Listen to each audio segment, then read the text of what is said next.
Hi, I'm Asana and this is Jana, and we'll be reviewing non-Western art exhibitions in London. Today we're going to be talking about Seo-Bo, who is showing at the White Cube in Mason's Yard.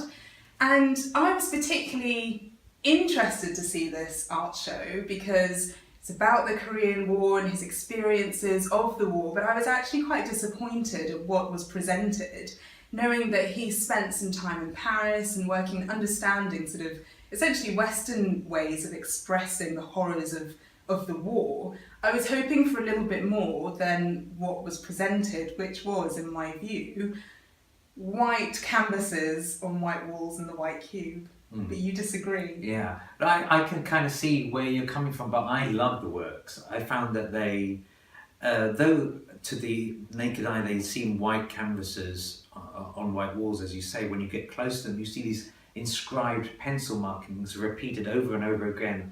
And for me, they were a reaction and showed the impact of the war because they produced a kind of mantra-like repetition within the work. And notably, he finished each inscription into the paint before the paint dried every time.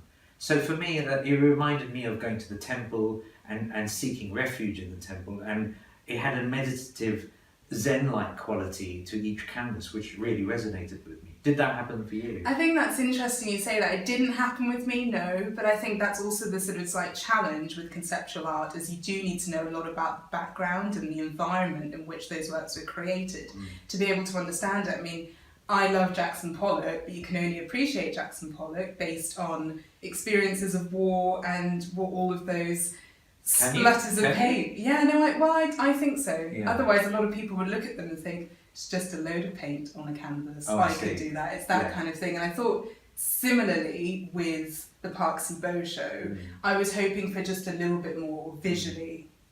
Yeah, and considering the other week we saw Ai Weiwei, which is a very didactic experience really going on comparatively. Yeah. I found this, like Agnes Martin at the Tate Modern, these abstracts on Rothko, it opened up, for me it opened up, I'm a little bit of a hippie, it must be said, and it opened me up to be able to think about how we relate to the trauma of war afterwards. Sure, there was Western inspiration, but then that's the case in lots of countries that have had the impact of colonialism.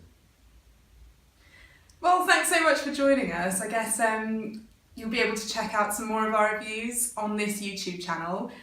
So click and keep watching.